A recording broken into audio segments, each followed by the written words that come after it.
अमाल के ज़रिए से लेना, एक दफ़ा यह एक दरवाज़ा खोलना है बस कि अल्लाह पाक के ज़ात से लेना, अमाल के ज़रिए से, ये तलब पैदा हो जाएगा। ये क्योंकि यकीन में कमी कि अल्लाह पाक के पास कितना खजाने हैं, लामहदूद खजाने। कहाँ से दुनिया इंसान को, मखलूक़ात को पैदा की, अभी कहाँ तक क़यामत तक तो होगा। सब मखलूक के पालने वाला तो अल्लाह जल शान ज़ात है, अपने खजानों से पालते हैं। बस अमेरिका एक जजीरा हम गए, मगरिब से पहले हमारी जुमात पहुँच गई, तो मगरिब के बाद हम रेबर भी हमारे साथ गश्त में करते, तो मैंने रेबर से पूछे, भाई करीब पानी का आवाज़ आ रहा है समंदर का? तो उसने कहा बिल्कुल करीब, जैसे हमारी चमन बहुत करीब है, थोड़ा से आगे गेट वगैरह, इतना दरिया पानी का आवाज़ आ रही। मैंने कहा ये जो आबादी है, ये पानी दरिया में जो रोशनी नज़र आते हैं, बल्ब नज़र आते हैं। कहते हैं नहीं, ये किश्ती है, ये सुबह निकलते हैं, ये दरिया में मछली का शिकार करते हैं, फिर अभी जो है वो आने वाले हैं, इसमें जनरेटर हैं, उसके बल्ब लगे। अच्छा, तो उसने कहा ये 2 महीने इसमें यहाँ मछली मिलते हैं, 2 महीने के बाद फिर नहीं मिलते यहाँ। बस अल्लाह का शान है, 2 महीने में जो है वो मछली बहुत हज़ारों के तादाद से मिलती है। मैंने कहा मकसूद ये नहीं है, ये समंदर में अल्लाह पाक इन लोगों के लिए, यहाँ तो पहाड़ी इलाका है, मैदानी इलाका है, न बाग है, न मार्केट है, न बाजार है, इन लोगों के लिए अल्लाह पाक ने रिज़्क़ का सबब बनाया। ये मछली पकड़ते हैं, बेचते हैं, पूरा साल जो इनको जो आमदन था वो खाते हैं पीते हैं। नहीं, अल्लाह पाक ने ये समंदर इसलिए कि खजाना बनाया। अल्लाह पाक के पास कितने खजाने हैं, खजाने। कहते हैं हिंदुस्तान में एक बादशाह थी, वो जुमे की नमाज के लिए आई, रेशम का लिबास पहना था। तो जो आए थे मस्जिद में, तो मौलाना साहब ने देखा, तो उसने कहा ये रेशम जो है वो लिबास ये मर्दों के लिए हराम है। तो बादशाह जो वापस चली दरबार में, उसने कहा ये मौलाना को पकड़ो, उसके गिरफ्तार करो। कहते वो उनका एक बेटा था, मौलाना का शागिर्द थी, उनका फिक्र हुई, मौलाना साहब को पास चला, उनको इतला दी कि आप इंतज़ाम कर लो, आपके बारे में मेरे वालिद ने गिरफ्तारी का ऑर्डर किया। तो उसने क्या किया, मौलाना ने कहा अच्छा लोटा जो है ये पानी से भर लो, मैं वज़ू करूँगा और नमाज बिछा दूँ, मैं 2 रकात नमाज पढ़ूंगा, देखूंगा तुम्हारा बाप और तुम्हारे बाप की हुकूमत। तो जो शागिर्द था उनका पता कर रहे, मौलाना साहब नफल पढ़ेंगे, हाथ उठाएंगे, न मेरे वालिद होगा न मेरे वालिद का हुकूमत होगा। पहले उस्ताद को इतला दी, बाद में वालिद का फिक्र पैदा हुई, तो वालिद के पास आए थे, उसको समझाया अगर मौलाना ने नफल पढ़ा न तो आप हाथ उठाएं, न आप होंगे न आपका हुकूमत होगा, माफी मांगो। तो बादशाह उसके पास आई और माफी मांगी। इनके पास नमाज थी, इसलिए कहते भाई अब मैं वुज़ू बनाऊंगा, देखो हमारे पास कहाँ है आज का क्या चीज़ है, जो नमाज है लेने के अल्लाह पाक के ज़ात से लेने वाला, वो नमाज आज का बना नहीं। इसलिए सब मुसलमान परेशान इसलिए कि अमल पर यकीन नहीं, अमल पर यकीन नहीं।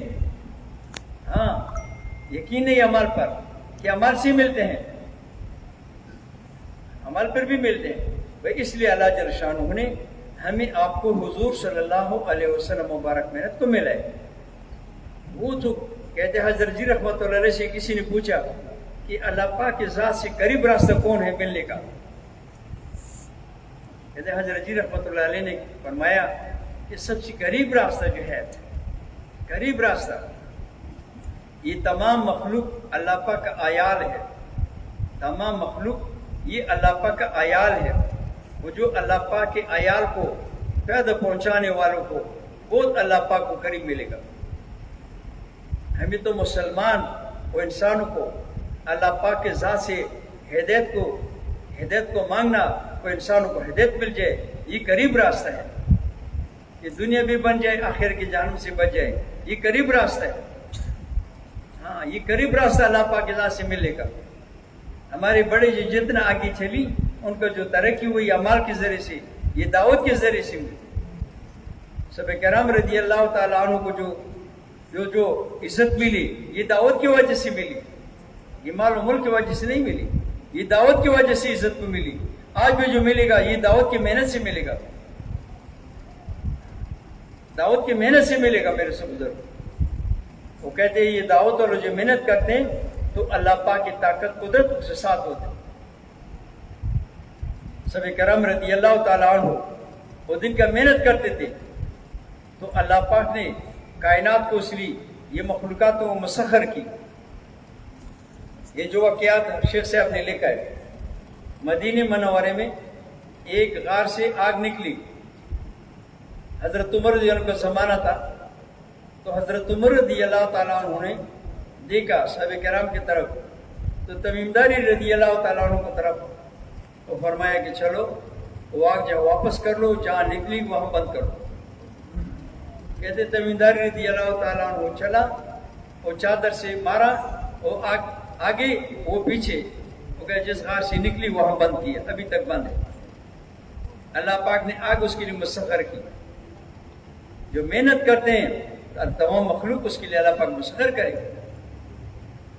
یہ پانی مسلمان جا رہے تھے اور راستے میں پانی دریاب آئی تھی. امیر صاحب سے پوچھا ہم کیا کرنے ہیں, دریاب ہے. اس نے پوچھا بھائی کوئی کبیرہ گناہ والا تو نہیں ہے؟ ایک بھی نہیں. کہ چلو دعا پڑھو, دعا پڑھو, دریا پر اوپر چلو, گھوڑوں کے ساتھ اونٹوں کے ساتھ اوپر میں جا رہے پانی پر. اللہ پاک نے پانی اس کے لیے مسخر کیا. کہتے وہ چلا, وہاں لوگوں نے جو دیکھا تھا وہاں کے لوگوں نے, اس نے کہا جو کہتے ہم ماننے کے تیار ہے, لڑائی نہیں کریں. کہتے مسلمانوں نے اپنے نظام کو اسی دن میں بنایا اور شام کو اسی راستے پہ دوبارہ پانی کے اوپر آئے. ایسی آج بھی وہی اللہ کے وعدے ہیں. اللہ پاک کی طاقت اور قدرت ابھی بھی موجود ہے, لیکن مسلمان کہاں پر آ جائے, ذمہ داری پر آ جائے, ذمہ داری پر. یہ دوسرا واقعہ بھی لے کر یہ مدینہ منورہ میں ایک راستے میں لوگ کھڑے تھے. عبداللہ بن عمر رضی اللہ تعالیٰ عنہ آئی, پوچھا کیوں کھڑے؟ کہتے راستہ باندھے. کیوں باندھے؟ کہتے یہ شیر بیٹھے. اچھا. عبداللہ بن عمر رضی اللہ عنہ چلی, وہ شیر جو ہے کان سے پکڑا, وہ تپڑ مارا کہ نکلو یہاں سے, جس کے بارے میں اللہ نے کہنے کا حکم دیا. کہو راستہ کیوں مل کے مسلمانوں کی؟ کہتے وہ شیر جو ہے وہ جنگل میں چلی. اللہ کا وعدے یہ محنت کے ساتھ ہے, یہ دعوت والا محنت کے ساتھ. جو دعوت کا محنت کریں گے تو اللہ پاک کی طاقت و قدرت اس کے ساتھ ہوگا. تو بھئی اللہ پاک نے ہمیں حضور صلی اللہ علیہ وسلم والا محنت, لا الہ الا اللہ محمد الرسول اللہ کلمے والے محنت اللہ پاک نے ہمیں نصیب فرمایا. اس محنت کے لیے آج جتنے جو مذاکرے ہوتے ہیں, یہ جو بات ہوتے ہیں, اس لیے کہ مسلمان دوبارہ اس محنت پر آ جائے کہ اللہ پاک کی طاقت قدرت ہر مسلمان کے ساتھ ہو جائے. ہمیں کوئی چیز کی ضرورت نہیں, اللہ ہمارے ساتھ ہوگا, ہم سب دنیا پر غالب آئیں گے. آج کل کتنا ہتھیار ہے مسلمان کے پاس, کتنا فوج ہے, کتنا مال ہے اس کے پاس, مسلمان کتنا تعداد ہے. سب سے دنیا میں جو ہے یہ ذلیل, یہ جو ذلیل مسلمان آج کل ہے. کیوں؟ اس کے راست اس میں محنت نہیں. تو اللہ پاک کی مدد نصرت یہ محنت والے کے ساتھ ہوگی.